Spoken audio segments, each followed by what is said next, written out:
Hello, I'm John Bachman. Doing a Sacramento courtroom today, a twice-deported illegal alien accused of killing two sheriff's deputies in a shooting spree last week. He's known as Marcelo Marquez, but immigration officials say he has several aliases. He was deported back to Mexico twice since the late 1990s, but he kept coming back. The Sacramento County Sheriff's investigators say Marquez killed Officer Danny Oliver and then went on a 35-mile rampage in which deputies say Marquez stole several cars and shot more deputies. One of them, Michael Davis, also died. We're also learning more about the moments before that deadly shooting last week at a high school just north of Seattle.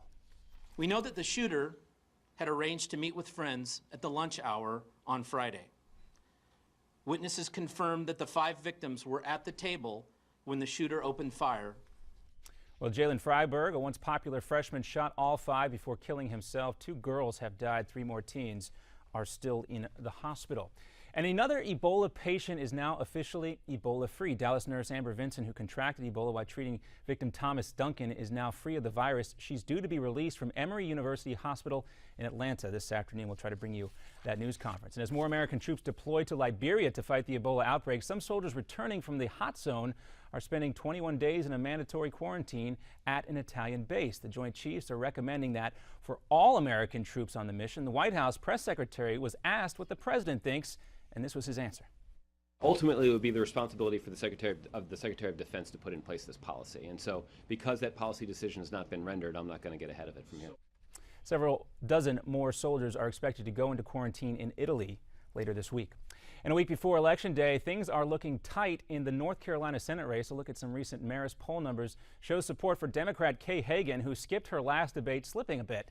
That could be good news for Republican Tom Tillis, the North Carolina State House Speaker, challenging her for one of those crucial toss-up races. And the president is jumping into the Wisconsin governor's race. He'll be campaigning this evening in Milwaukee with Democrat Mary Burke, who is trying to unseat Republican Governor Scott Walker. It's a relatively rare campaign trip for the president this year. On Sunday, he'll also be campaigning in Connecticut for that Democratic governor there. And all of a sudden, North Korea is talking with a lot of people. And for the first time in a decade, North Korean officials have met in Pyongyang with counterparts from Japan, talking about the fate of Japanese citizens abducted in the 70s and 80s. And also, North Korea has been talking with Marzuki Daruzman, sorry about the pronunciation there, UN Special Investigator on Human Rights.